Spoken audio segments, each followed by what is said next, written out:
here, on the very rim of known space, justice is a long way away. Hello, my friends, and welcome to the Space Game Junkie podcast. I, as always, am your co-host, Brian. Joining me, as always, your co-host, Spaz. Hello. Your co-host, Julie. Hello, all. Your co-host, Thorsten, finally back from internet troubles. Oh, hello. I'm glad I took it back. We're very glad to have you back. And your co-host, Jacob. No quote again this week. Sorry, lads. No worries. Sadly, David can't be joining us this week. He is at a conference for his new job. So already he's... As Star Trek fans, we have learned that one of the most dangerous things you can do is go to a conference, because that's when everyone gets kidnapped, or that's when everyone gets time time freezes, or all the dangerous things happen to or from a conference. And so it's like one of the most dangerous things you can do in Star Trek is go to a conference. So I'm just thinking Dave's at a conference. I'm like, oh no, I hope he doesn't get hijacked by Romulans. Or whatever. Right, so that's tangent number one before we even start. We're gonna have let's just tangent the show. Let's just rename the whole thing. So folks, today we wanted to talk about something near and dear to our hearts. I think all of our hearts. Co-op games. Now I'm gonna be honest, it took a long time for me to get on board with multiplayer at all, especially co-op. It took basically our former co-hosts, Jim and Hunter and Spaz, basically, to kind of drag me kicking and screaming into this whole co-op thing. Because it was like at least 15 years where I hated multiplayer, anything multiplayer, even if it was co-op, I hated it. And so I wouldn't touch it. So I just want to say, if you're what's the word? Not abhorrent. Apprehensive. If you're apprehensive about trying co-op, try it with people you know. If you're apprehensive about it, because that's really the key. I mean, if you're okay with playing with random people, that's fine too. But if you're apprehensive about doing co-op, try it with people you know, and see if it works for you. That's what really made it click with me. It was playing with people I knew. There is a reason the phrase "better with friends" applies to a lot of games. Yeah, exactly. I don't even remember the first co-op game I played with y'all. I mean, it might have been Star Wars, X-Wing versus TIE Fighter. I think that might have been what finally brought me over. It would have been before I jumped in with co-op. It was before, but not long before. Yeah. Not very long before. Right. But I think it was either that or like one of the Mech Warrior games. I don't remember. But it took a while for me to get on board. But co-op, when done right, and thanks to a good game and with the right people, can be a sublime experience. And one of the reasons I recorded footage of Deep Rock Galactic is because we collectively feel... It's really good. Yeah, we collectively feel it's one of the best co-op experiences you can have. It's great solo, like I'm playing solo on my recording, but we streamed it the other day and had a wonderful time, and it really is one of the best co-op experiences you can have. But a lot goes into making a really good co-op game, and so we wanted to talk about what we think goes into a good co-op game and what some of our favorites are. So I thought we'd start with the simpler topic of what our favorites are, and I'll start so everyone can get their answers in their heads. For me, I think I've had the most fun with co-op, especially with Spaz, with Deep Rock Galactic, the Far Cry games, and Dying Light.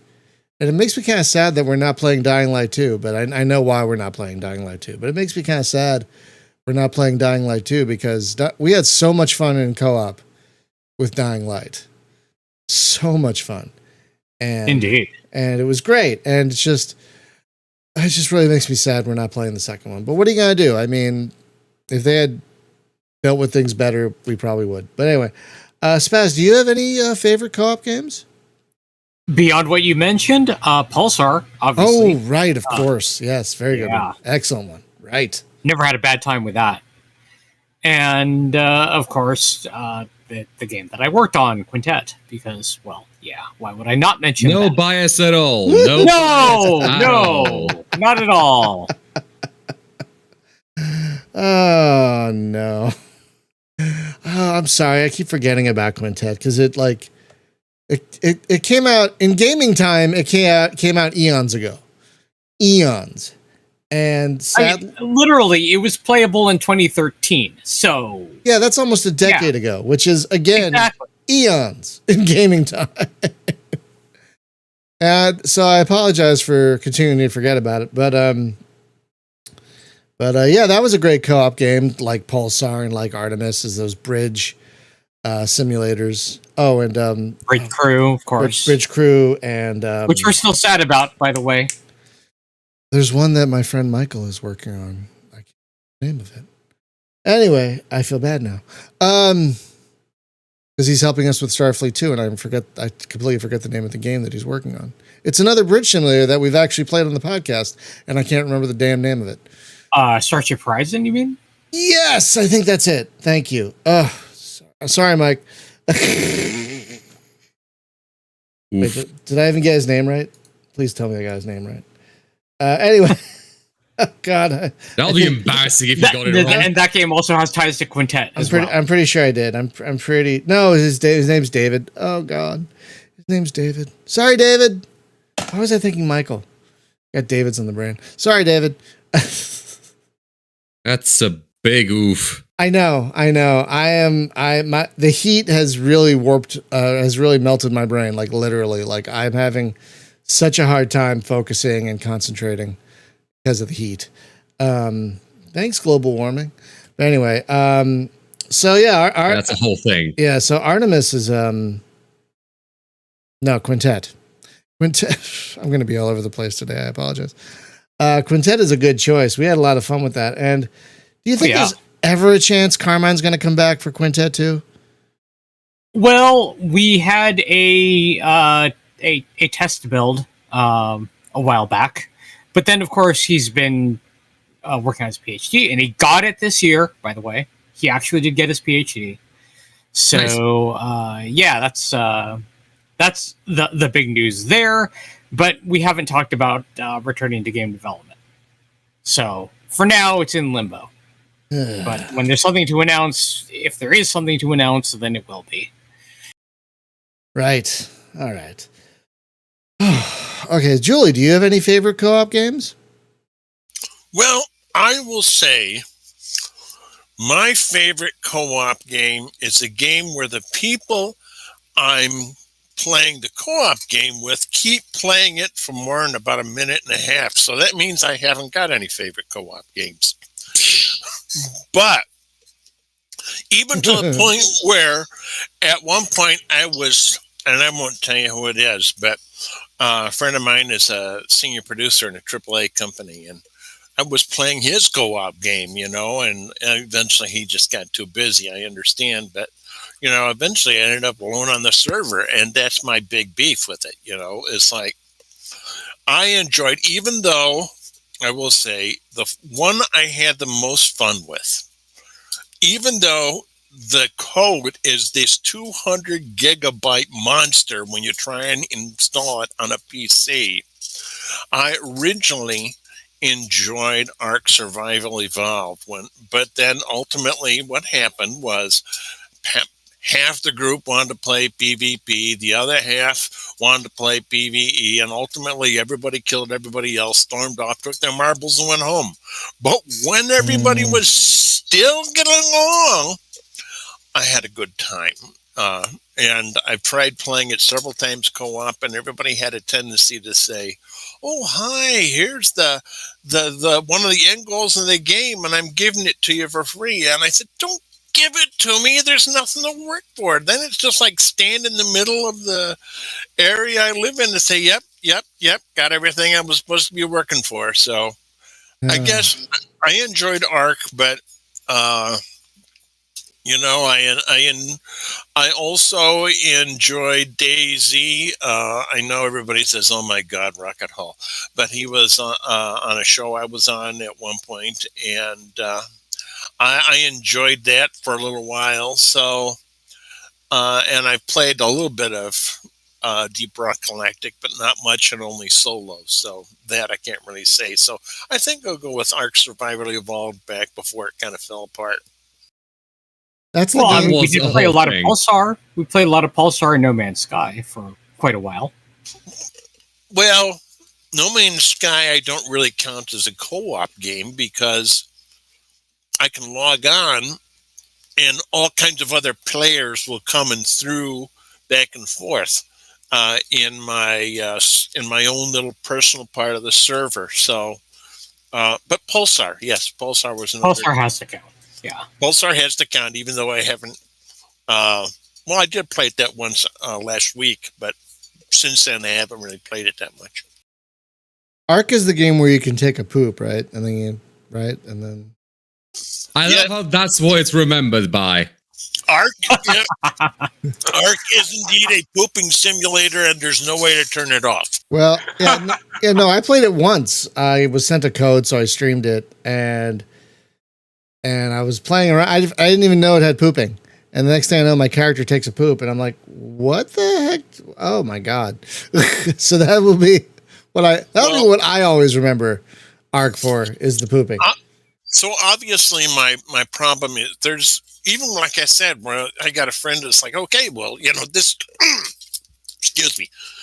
This is his game, and it was a fantastic game. So it's not the game itself that bothers me. It's the fact that everybody kind of goes away. And this is more of a function of people say, well, I've got friends. I said, yeah, but my friends don't play co-op games.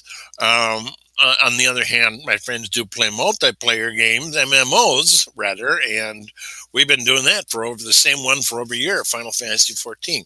But so that's my one big disappointment with it. I really enjoyed Age of Conan Exiles. That was a lot of fun, but it was the same kind of deal. That one, my big thing is I really enjoyed the music. I had people would say, don't you want to come over to this area? This is where everybody is. I said, no, I'm going to stay here. I would play just for the background music at one point. But the same happened with Minecraft. Everybody got irritated with everybody else and eventually just went away. So, yes, Pulsar is up there. Age of Conan, one of my first co-op experiences. But, it's like people got so contentious at one point because one of the other players got sorry for me being raided all the time. And he finally said, look, I've got a base at the bottom of the ocean. I'll hide you. So I felt like Anne Frank. But God. So that was it. So the whole thing the whole thing kind of fell apart. But yes, I really like No Man's Sky, but I don't really play it with anybody. Other people come and go through the server all the time, so I don't really count that as for me, it's more of a single player experience. What I might to add, because you mentioned the music of Age of Conan, all the Conan games from Famicom have an insanely good OST. It's really good work by the I think the guy is called Knut Anderstorp. He's a Norwegian guy, but it's insanely good. Yeah, absolutely. Especially the area that's kind of Middle East. I just log on just to listen to the music. Are the soundtracks not available for purchase? Oh yes. Oh, are they? I didn't know that. I got the game as a code that was given to me. No, they are available on CD and as downloader in many ways. Oh, great. I'll have to look that up.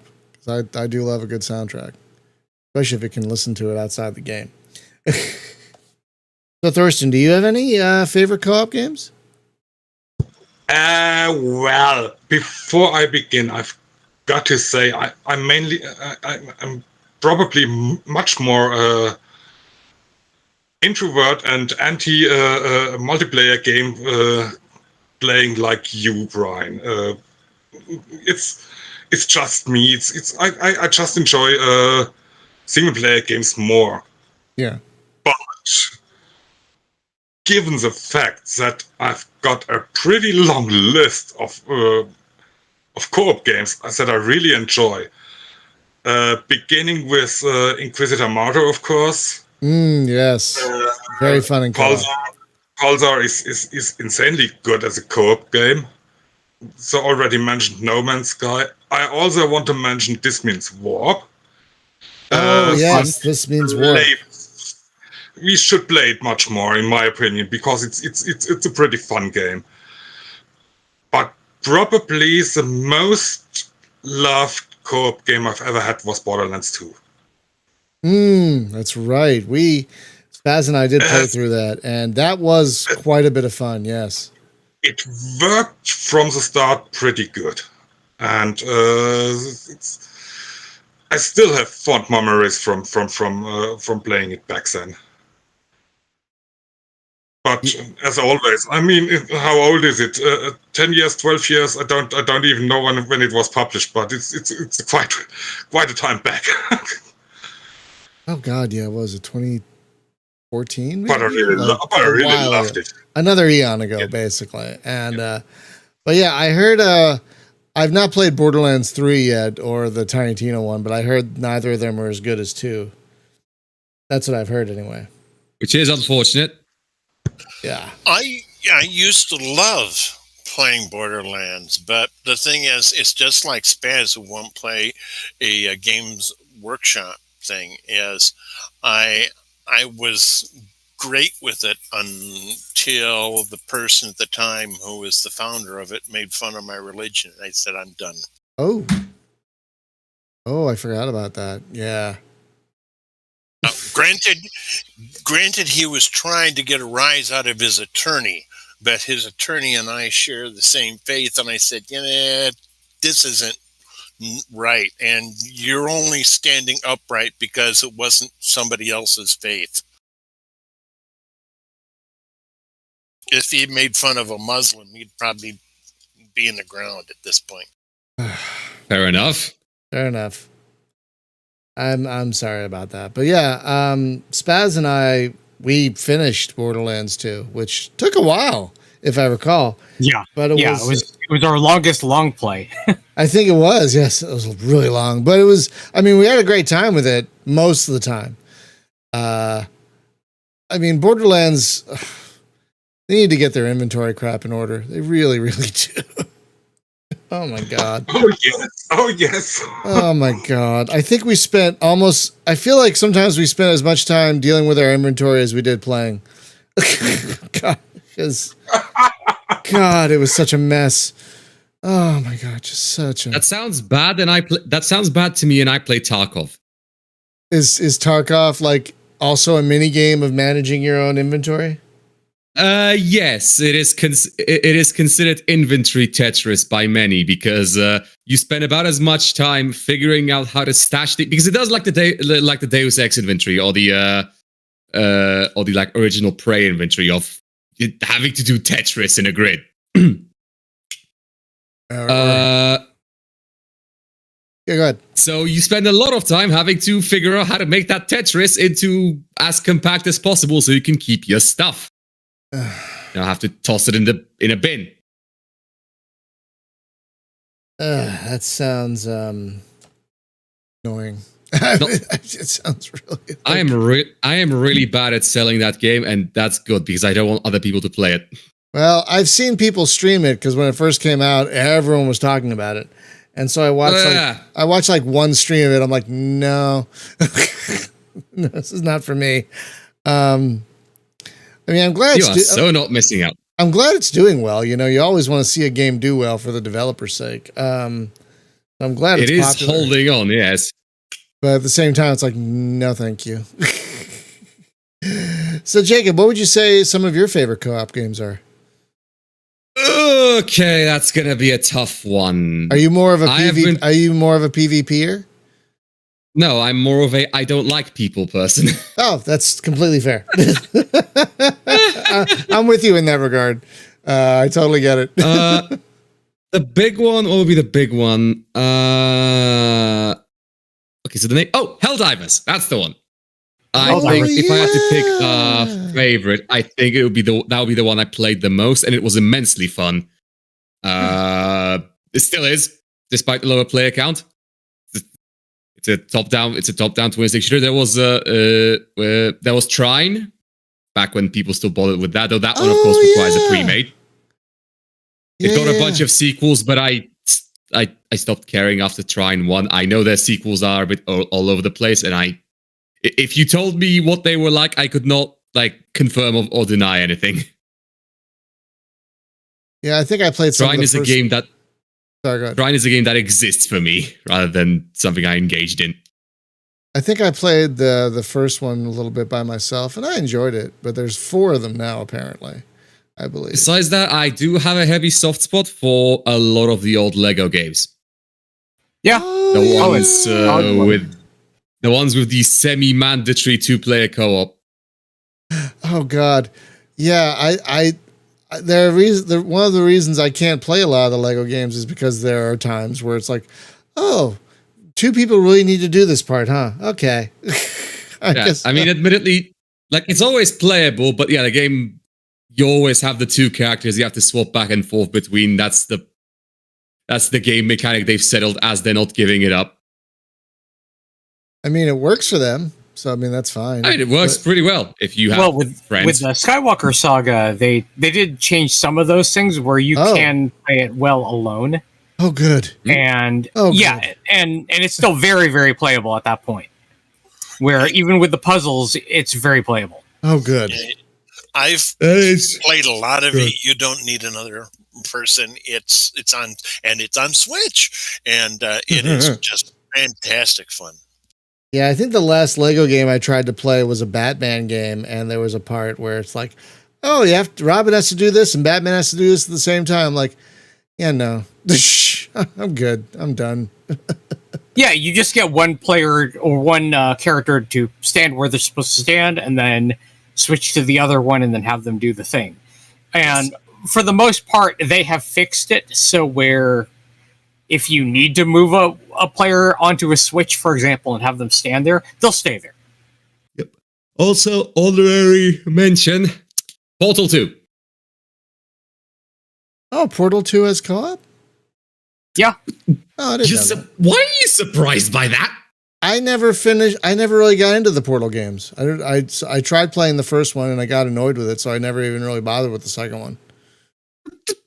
Okay, fair enough. Remember that Brian doesn't really go for puzzle games. Fair enough. I'm not much of a puzzler, except for maybe Tetris. That's like Tetris and Mahjong are like my exceptions. So yeah, I tried playing Portal 1. And I was like, I'm annoyed, and I stopped. I don't have a lot of patience. You do not know how to think with portals, Yeah, it wasn't clicking with my brain. I will admit. It is the Garden of Betrayal. It is like Monopoly, except you don't accidentally ruin people's friendships. You do it intentionally. I've got a problem with confined spaces, and I still played Portal because it's just that much fun. And what's more, the cake is real. Kind of. So I wanted to talk about what we think are some of the best design elements of like what goes into like the best co-op games.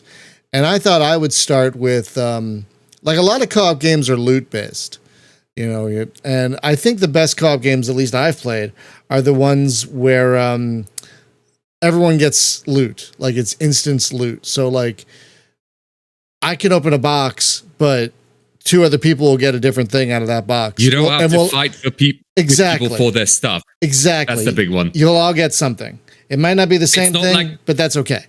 Yeah, it's not like loot rolls in an MMO, which is the one thing I'm still livid that they carried into Final Fantasy XIV from World of Warcraft. What's that? What was that again? It's loot rolls in dungeons. If you, you roll for the thing and one person gets it. That doesn't make... Nope. Especially in Final Fantasy, that makes no sense to me because you're working on that dungeon together. You should all get something. You should all get stuff. It's the one thing I strongly dislike about that game, especially because a lot of the point of like end game content and raids is getting things with a low drop rate, things like mounts, things like cosmetic items. So you farm it up for like 100 plus runs, and then it drops, and then you roll a 98, and someone else rolls a 99 and gets it instead. And so you wind up with one person who's satisfied, 6 people who are pissed, and one person who's very pissed. Yeah, that doesn't make any sense to me at all. Just like not a good ratio. Like for such a player-friendly MMO as that is, it just still shocks me that they employ such a player-unfriendly. That's the one thing they kept around from World of Warcraft that just drives me up the wall. It's so player-unfriendly. It's so. I don't even think people would be mad if they tossed it out. Even like the big veteran players, they would just be like, less farming for us. Works for me. Yeah, I think it would make it more fun if they're just like, everyone gets something. You have a chance to get a thing, you're going to get a thing.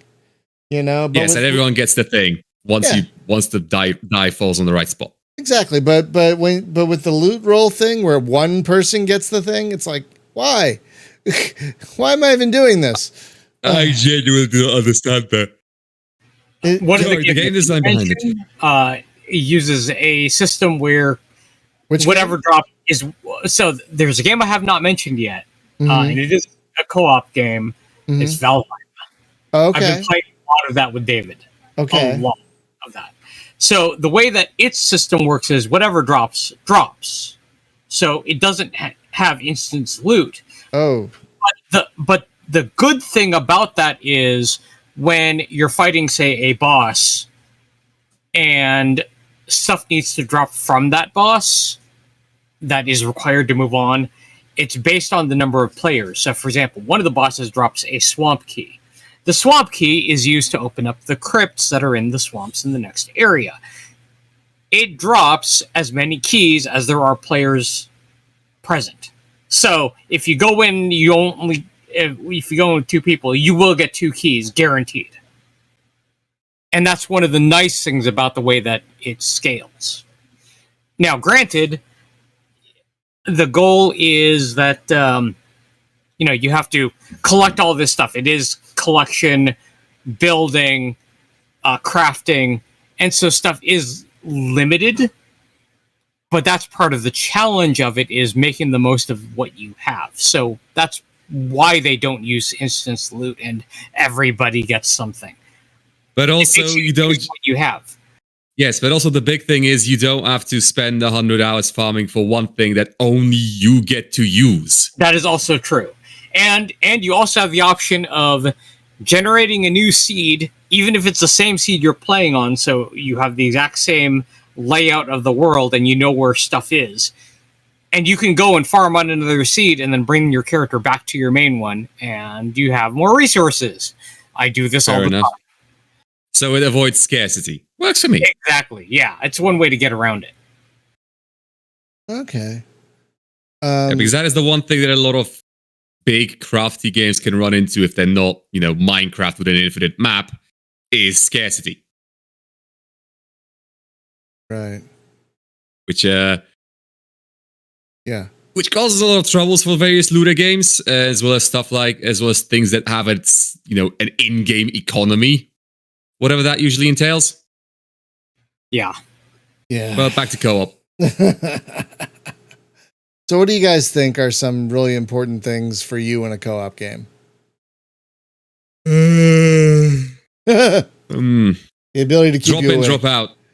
Yes, also that. Yeah, but that is important. It's always nice when a game does that, and like when you drop out, it replaces you with a bot or something. Yes, that's the big reason why I enjoy Deep Rock Galactic, because you can literally drop pod your way into a match. Oh, Helldivers, because you can drop pod your way into a match. Oh, that's right. Noticing a pattern. We should play Helldivers sometimes. I haven't played it in a absolutely. while. This is out of the question. Yes, absolutely. I haven't played it in a while. I have it on PC. I have it on PS4, which is where I've played it. Well, it'll probably go on sale sometime soon, I hope. I mean, it goes on sale cyclically. We'll keep an eye out on it. On the sale for it, because I think that'd be a fun one. I played a couple of co-op sessions with that a while ago, and just for some reason we never went back to it. I don't know why exactly. I don't know why either. It's really good. Yeah, no, it is really good. I have nothing bad to say about it. It's just for some reason we never. I mean, it could be my ADHD. I don't know, but for some reason we never went back to it. But well, part of the reason we didn't go back to it is because you were playing it with people who were not me, and I didn't have it. So we talked about it way back then, and yeah, that's true. Yeah, it really does take. If I had it back then sure. It really does take the right people to make a co-op game fun. Like if you play it with the wrong people, it causes trouble. It does. Since somebody brought up No Man's Sky, I will say no. Here, it's a good thing. Somebody. Okay, it wasn't. It wasn't. No, it actually wasn't me, and I thought don't it was remember. you. I thought it was you. I brought it up. And what I will say is, I think back, and I know this isn't a co-op game, but when I first started playing any online game, it was Ultima Online, and walked in the middle of the town, and I said, well, so now what do I do? And a person walked up to me and said, so what do you want to do? And so what it means a lot to me is the mechanic that's not just where, like, Minecraft, where you say, okay, here you are. What do you mean? Build something. I don't know. What do you want to do?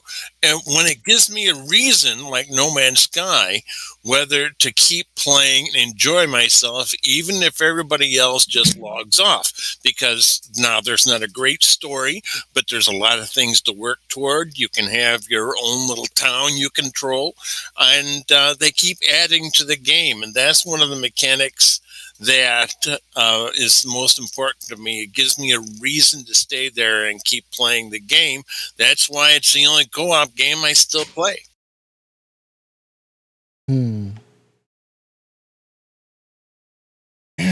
I mean, I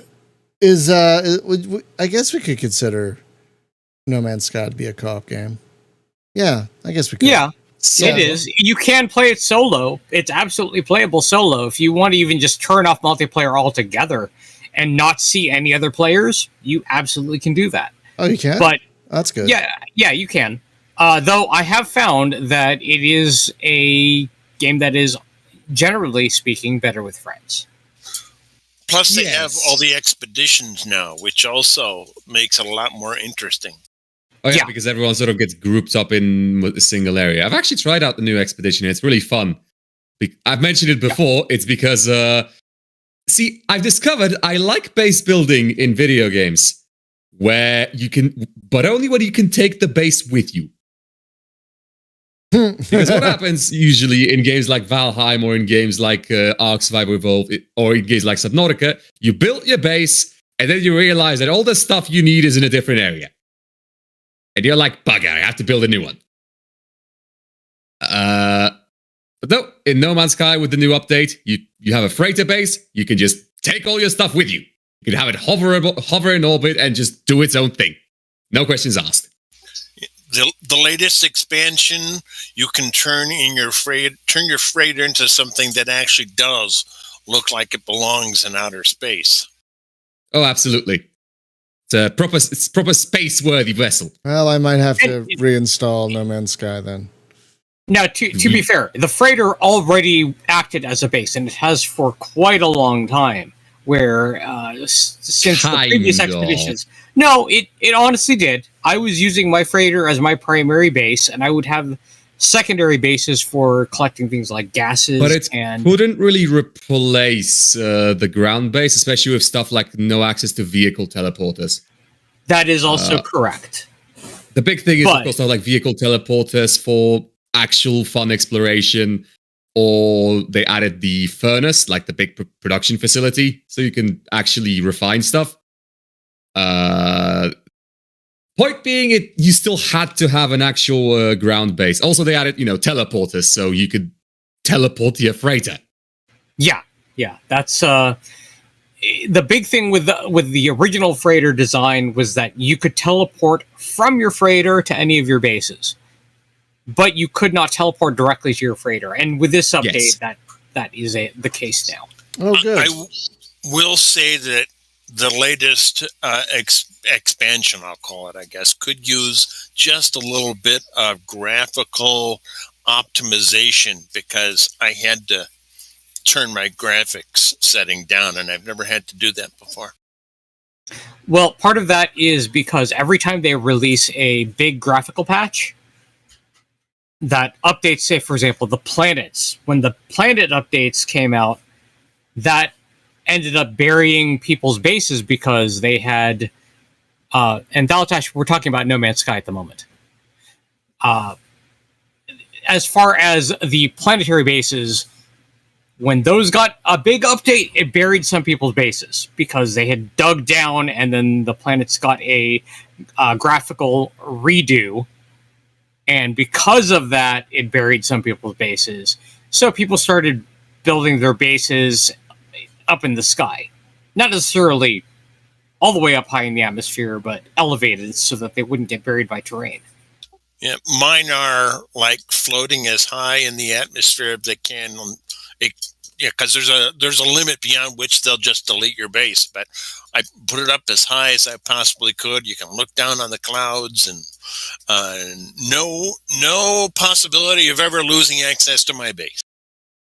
Lovely. I guess. But as I was saying, yeah, the case of updating the graphics the way they updated the freighters and changed all of the rooms around, that's a huge thing. So whenever that happens, it always causes graphical issues for people until they get some optimization through. But they mainly want to get it out there. Mild wrangling is required, I feel. Yeah. Because I wanted to... I would like to... Can we get back to co-op games? Like, instead of turning this into... Well, we're still we're still talking about co-op games. I mean, No Man's Sky counts. Fair enough, but I wanted to actually mention one thing that makes co-op games interesting, but... Okay, one thing that makes co-op games better than worse, like... One thing I dislike in co-op games is co-op games that drag on forever. I tried getting into Divinity what was it called? Like Divinity Original, not Original Sin. Oh, yeah. Didn't we try to get into that, Spaz? Yeah, the four-player, CRPG thing, which I disliked because it's really hard to get that many people to commit for that long with any degree of regularity. Most people have just played like the first two missions as a gimmick. Divinity Original Sin, thank you, chat. Most people have just tried to playing the first few missions and then... So the first few hours, and then gave up because of scheduling and because they realized that it's going to take forever. Yeah, it's a long game. Why did we stop playing? All of the Divinity games are the entire series. All of them, the entire Divinity series is long, very long. It's dozens of hours to get through one game, and if you're not even devoted to that and you can't get to it regularly, co-op is not going to work very well. Yeah, even Dragon Commander, which is a RTS thingy, takes forever. Then on the other end of the spectrum, we have one of my favorites that I forgot the name, but remember now, Risk of Rain 2. Oh, yeah. It's really good. Yes, that one's a very good one. Yeah, it's very simple in premise. Spaz, why did we stop playing Divinity? We played it for a little while, and then at one point we were like, no more. I don't remember why, though. I know. Because it was going to take so long to get through. Yeah. It wasn't going to be fun. Yeah, it started feeling like a slog. It started feeling like a slog. It's not that it's a bad game. No. Don't get me wrong. Right. It's that for the way that we were streaming, it was going to take way too long. Oh my god, yeah. It would have taken 2 years to stream one game. Which it's gonna it's a long time. It would have because we only streamed like a couple hours a time. So that game would have oh my god. Yeah. Co-op, again, it ties in the whole drop in, drop out, because you can't really do drop in, drop out in that game. Not really, no, because of the specific characters you make your character at level 1 and have to build them up properly. So like you could replace them with the AI if one person is gone for one session, but besides that, the co-op feels more like a gimmick. Yeah, maybe it is, because the game is arguably more fun in co-op, but the co-op is way too much of a commitment for most people. Yeah, it's like if you're going to do playing locally, you're playing locally with someone you live with, for example, that might be different. Yeah, because Yeah, you're but- already there. That's also a literally very big commitment. Yeah, exactly. Yeah. This is the 21st century. I mean- people. Okay, people either live alone or with like 12-person families because of the housing prices. that's basically it's the same level of commitment as a tabletop role playing game at that point. Yes, Right, exactly. absolutely. Which, hey, speaking of experience, is a nightmare to get going. Oh my god, yeah. I haven't done it in a decade because it's just like I can't anymore. I just trying to schedule 6 adults to meet at the same time regularly is technically currently running. I am technically currently running a campaign, and I have had to put it on hold for 3 weeks because my players keep having issues. Though this week no one's called in any issues in advance, so maybe we'll get back to it. But honestly, yeah, when it comes to Divinity Original Sin, I'd rather just play Pillars of Eternity 2, Tyranny, Baldur's Gate 3. by yourself. By myself, yes. Yeah. Have you played Baldur's Gate 3? Side note: have you played Baldur's Gate 3? No. Okay. But from what I can gather, it is more because honestly, Original Sin as an RPG is gimmicky, but not that great.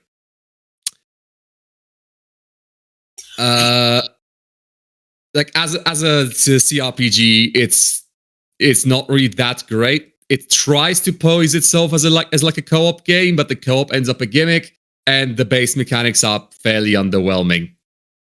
It's all about the storytelling, and it's all about yes. You're doing a lot of reading and a lot of listening to people talk, like with voice actors. Yes, and which is fair. It's a CRPG, right? But like, do you want 4 people to stand around and wait for some dialogue to finish? You know what I mean? Yeah, that's the big one. Is that they get to interact with 1 out of 4 times because of the inherent design of CRPGs. Yeah. So.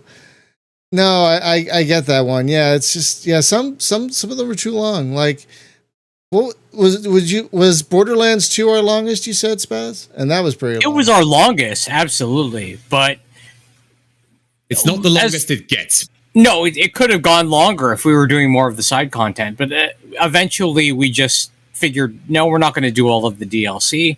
Yeah, and yeah, I mean, it depends on the game though, because with that one kind of overstayed its welcome only because we wanted to play other stuff, but we had to keep putting off other stuff because we only play 1 game a week typically.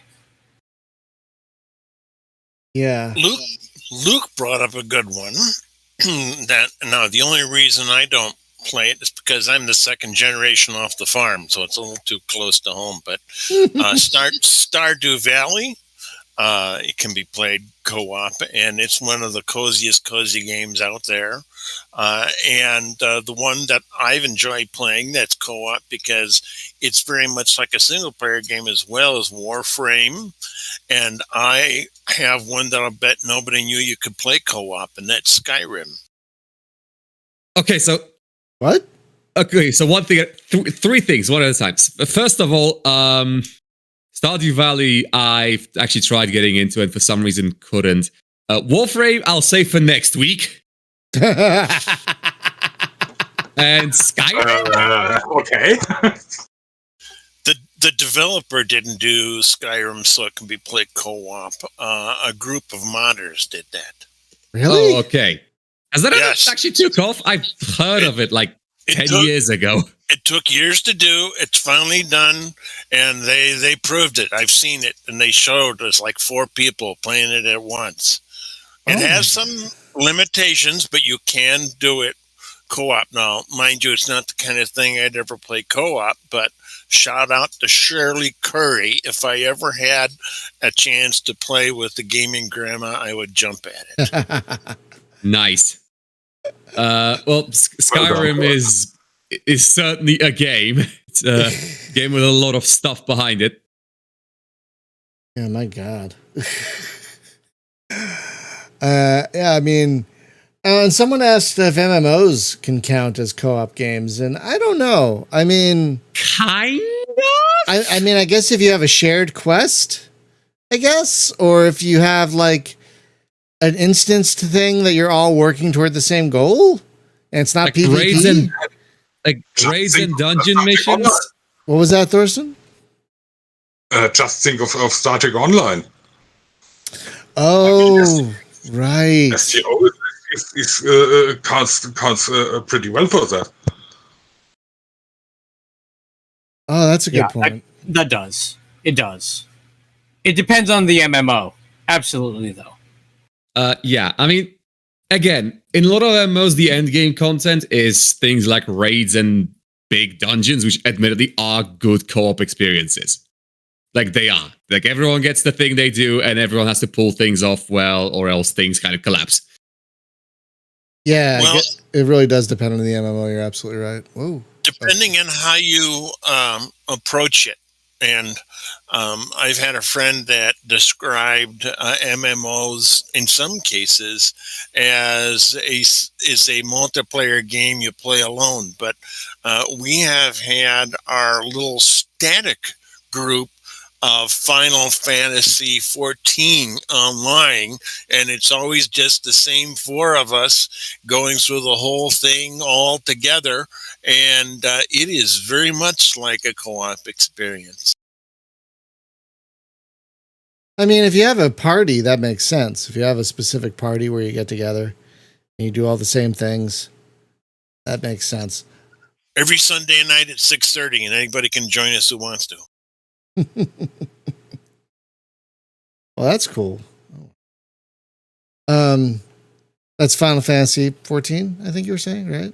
Yes, Okay. Final Fantasy 14, and it's the only game where the story is so involving that at one point I screamed at my computer, "You bastard!" because they killed off my favorite character. Oh, And, no. Yeah, and well, spoilers, they brought her back, so it was just Well, a that's ruse. good. That's good. That happens strangely enough a lot in that game. It's the one thing I'll give. They struggle a bit to commit to killing people sometimes. Well, is anyone ever really It's, dead in fiction? Is anyone ever really, fully, truly dead in fiction?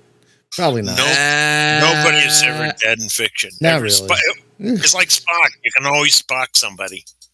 What? And Schrodinger's character, you never know. As long as it's fiction, you have a way to bring the character back. With enough finaglery, yes. I really loved. I don't know if you guys watch Lower Decks, but a character died at the end of season 1, and they brought him back shortly after season 2 began. And With no explanation. they never explained it, but one of the characters figured out how, and it scarred it, like traumatized him. But they never tell the audience what it is, which is Yeah, great. no, Which is It great. was great. It was just like you don't want to know kind of thing. Exactly. It was like, you don't want to know. And he's like, no, I do want to know. And then he finds out. It's Just like, oh God. Oh God. Trust me, mate. You'll want to stay dead after you hear this one. It was so great. I love how it played with that trope. So let's see. So some of my favorite things are the instance loot and the drop in, drop out and the not too long. Anyone got any other favorites? Good bots. Oh God. Oh, 100,000%. Fair enough.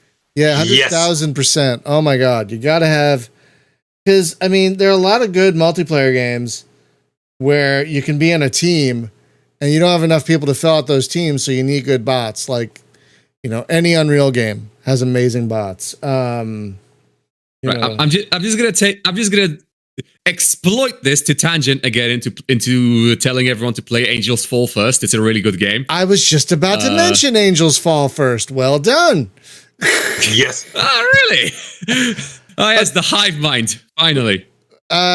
Folks, if you aren't aware, Angels Fall First is it started off as a mod to, I think, Unreal 2000. Oh no, I thought The it was homeworld, actually. Oh, I thought it was And then Unreal. Unreal 2000. Oh, Really? Okay, I thought it was Unreal. I didn't know Kind about. of merged, and then they kind of merged the two. Okay, so it started off as Into it. this massive mod project that is formulated into its own game that the developers liken to an homage to the original Battlefront 1 and 2, not the new ones. Yes. The original, good ones. And It is exceptionally good. It suffers from having 0 players. It has Yeah. a minimal player base. And because- it's insulting. yeah, well, they're not advertising it while it's still in early access. They said this. They don't want to advertise it while it's still in early access.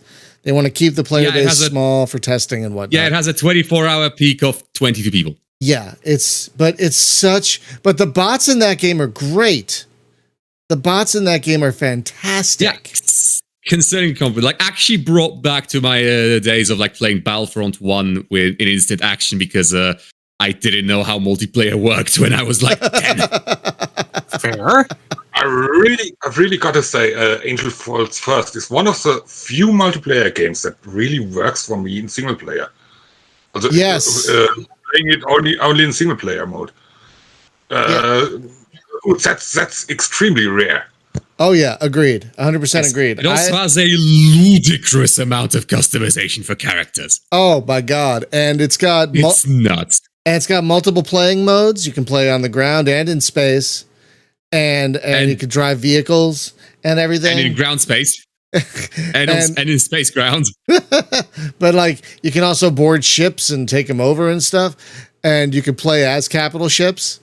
Yep.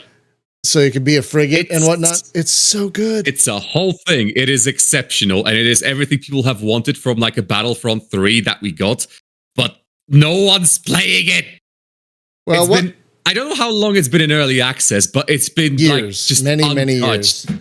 They're And it's been in steady development. And the game's Discord server occasionally like summons people for community nights. Doesn't happen super often, but it happens every now and then.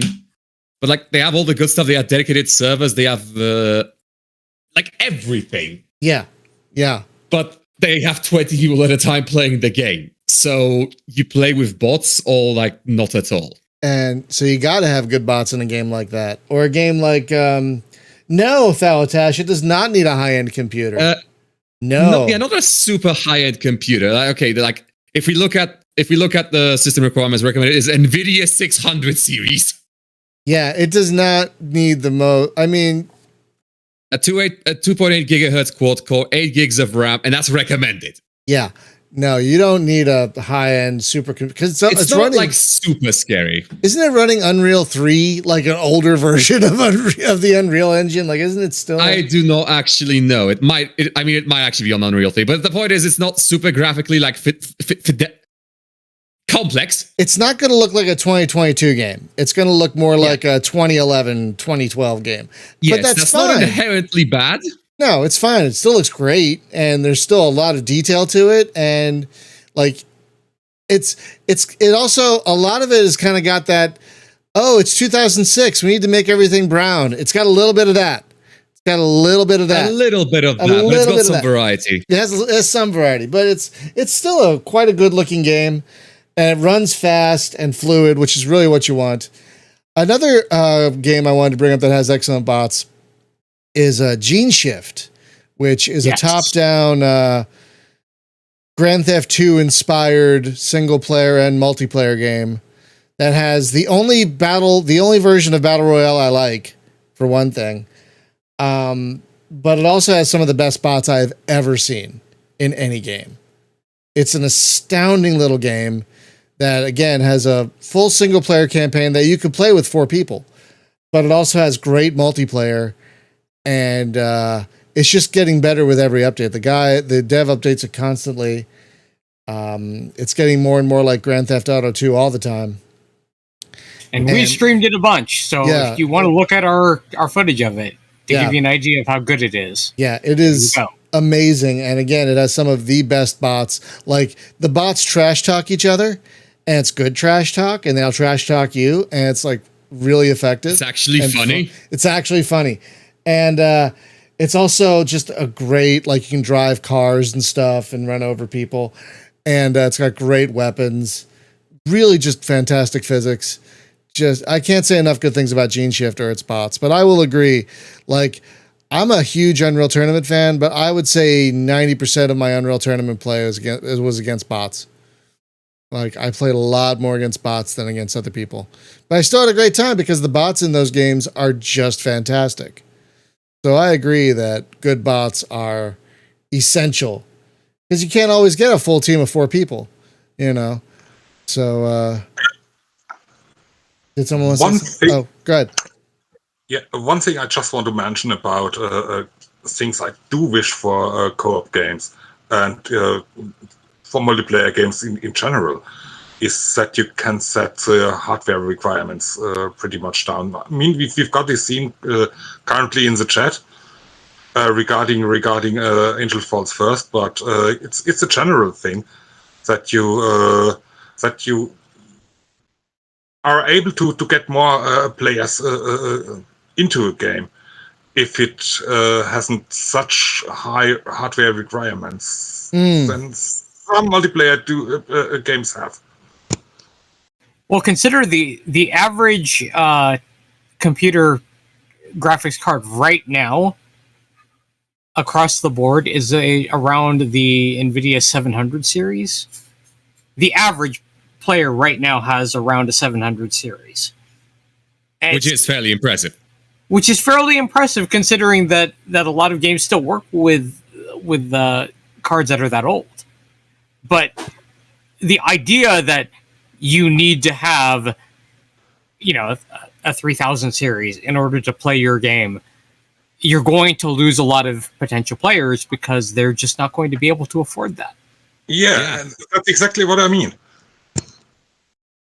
Yeah, the most used graphics card on Steam, according to their most recent hardware survey, is a GTX 1060. That's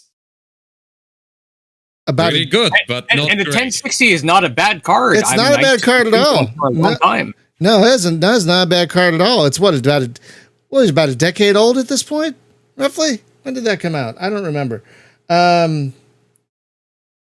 But yeah, so the top card on Steam apparently is a 1060. Then you have the 1650, which is, newer. And then you have the 1050 Ti. Yeah, so the top cards are all over the place. 3060 laptop? What? Apparently 3.25% of Steam users are running a 3060 on a laptop. Sure. That's kind of impressive. I wonder if that shows you more people are getting gaming laptops. Yeah, that's a desktop replacement kind of deal. Yeah, exactly. I'm just wondering where my look at this. So yeah, the most used card is at least, when did the 1060 come out? GTX 1060. When did that come out? Come on. No, I don't need to buy it. I just need to see it. When did that come out? Okay, maybe Wikipedia. Say I'm totally curious about this now, but you're absolutely right, Thorsten, that you want to be able to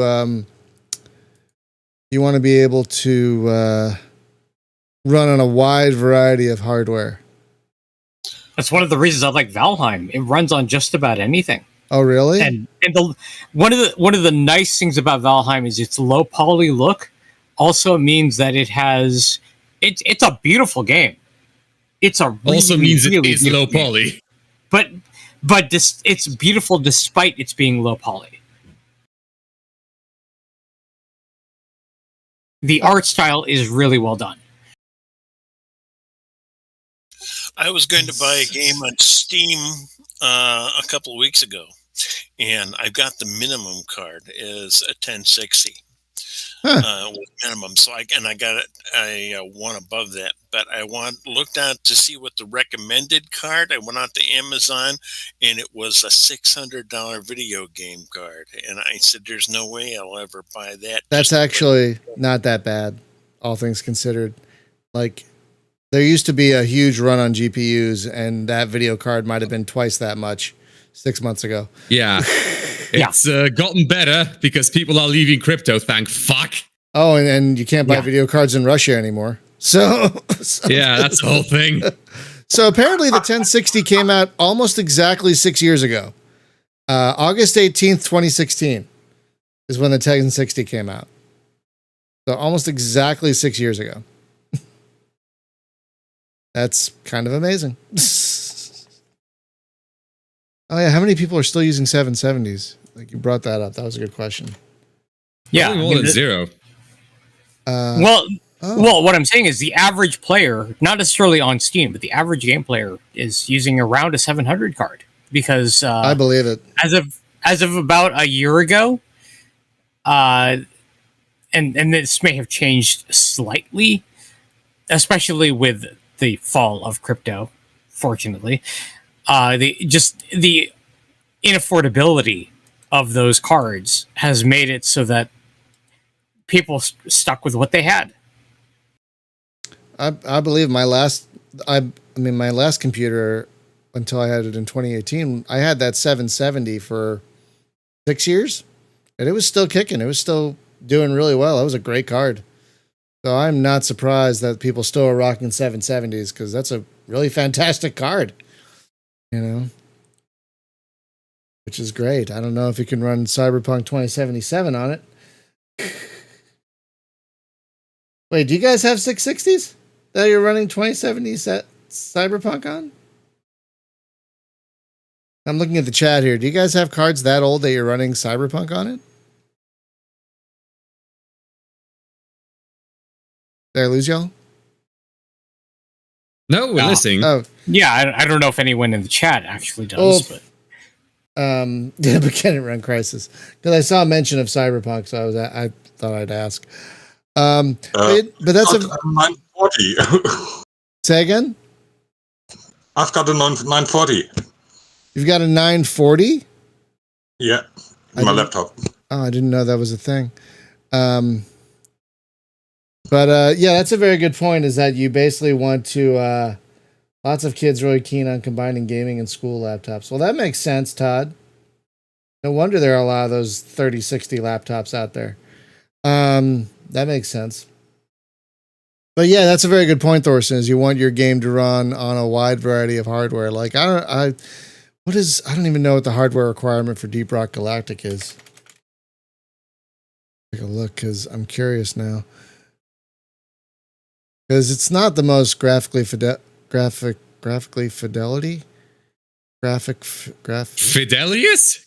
intensive. Graphically, yeah, okay, thank you. Graphically, I can't talk today. Put your teeth in, try it. I can't talk today. Graphically intensive. Let's see. What is it? So, let's see. Oh, wow. So, the minimum for Deep Rock Galactic is a GTX 460. 460. Yep. When the hell did that come out even? 2008? When did that come out? Yeah, I was just about to say about 15 years or so. Yeah, it's but the recommended is a 970. So that's pretty good. Yeah, that's pretty good. You can run that on just about anything then. Good on them. Good on them, yeah. So, like, it's a shame some good co-op games like Titanfall 2 are like kind of a beast to run on older hardware. But that's a very good point, Thorsten, is you want as wide a net hardware-wise as possible. Like, maybe that's why, like, so many co-op games especially are like these, like, Adios Amigos and Unrailed and all these other, like, low poly games. I think that and also they're mostly indie titles because for some reason big name developers just don't do co-op. Not really. I think Dying Light was probably the most graphically intensive co-op game we've played. I'd say Far Cry 6. Oh, yeah, maybe. Yeah, okay. It's a tough call because both of them were just so gorgeous. But yeah, maybe Far Cry 6. Yeah, maybe. Okay, fair enough. Far Cry 6 is pretty good. Yeah, and those are great in co-op. Those are great in co-op. Those are so. You can only play. We had a lot of fun with 6. You can only play with 2 people though with those, right? Depends on the mode. Far Cry 5 had with the arcade, you could play with more people. The arcade mode, but we never did that. We only played the main the campaign, story. basically. Yeah. I'm surprised 6 didn't have that arcade mode. That was pretty good. A lot of people made stuff for that thing.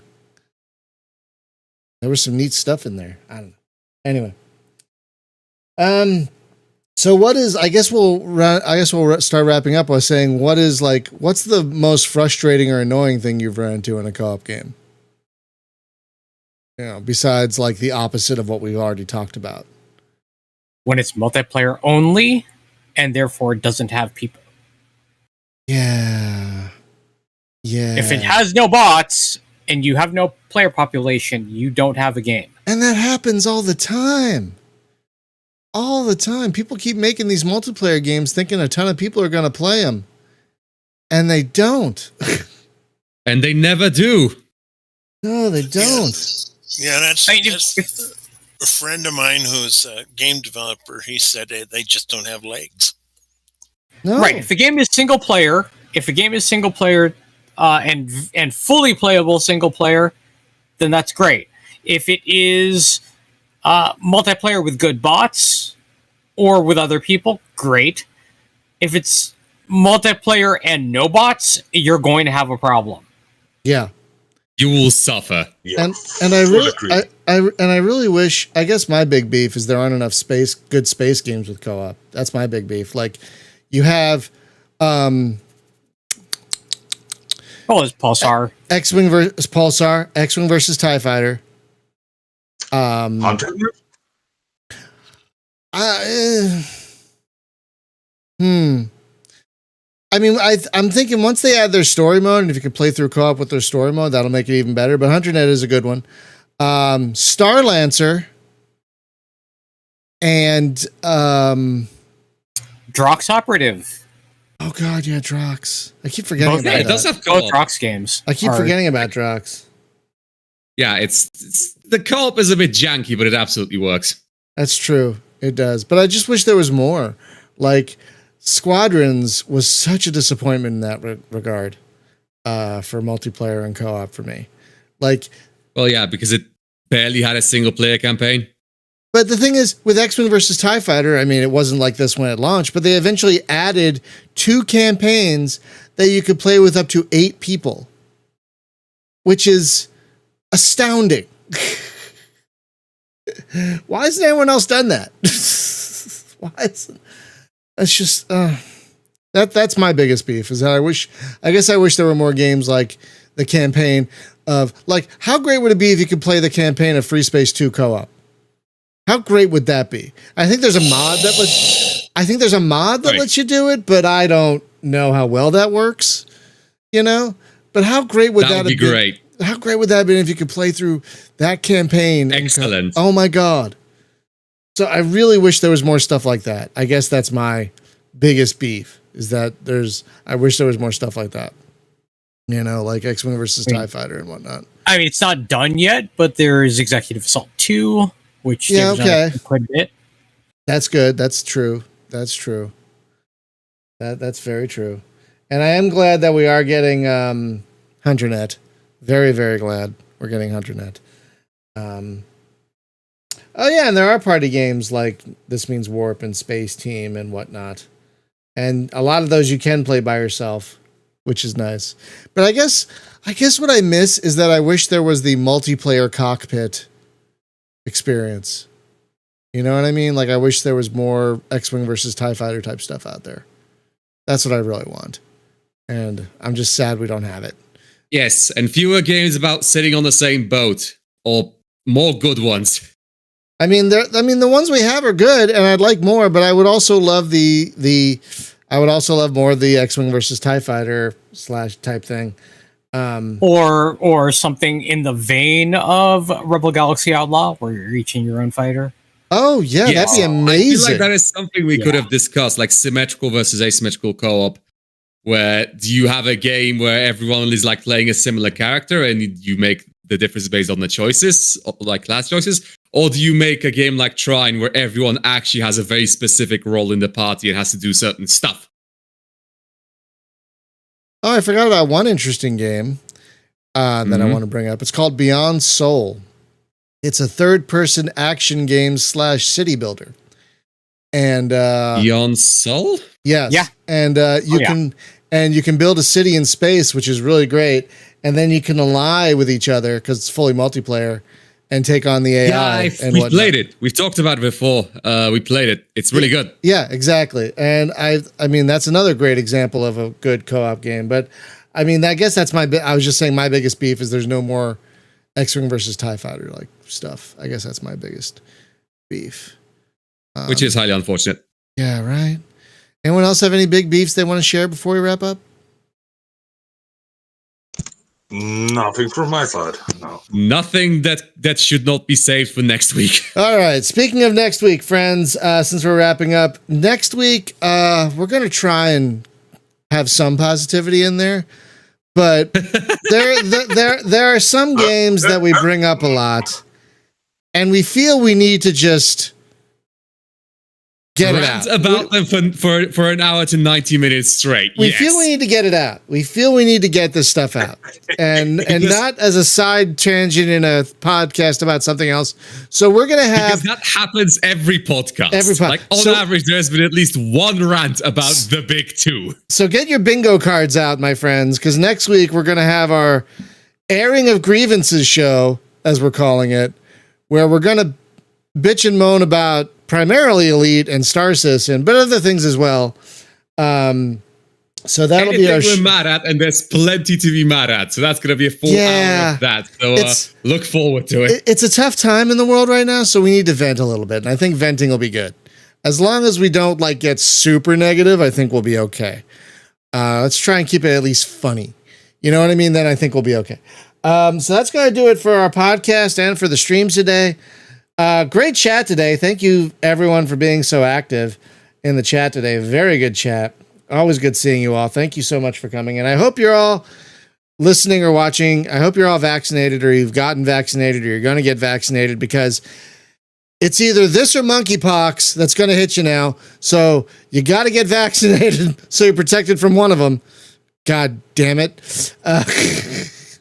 Because things just can't be easy. No. We have to live in interesting times. And we'll see you back here tomorrow at 6 a.m. for more A10 Cuba. Really loving A10 Cuba, despite how terrible I am at it. Really loving it. So we'll see you back here tomorrow for our final look at A10 Cuba. Have a great day, everyone. Be safe, be well, and please, again, get vaccinated if you haven't already. Thanks, y'all. Bye-bye.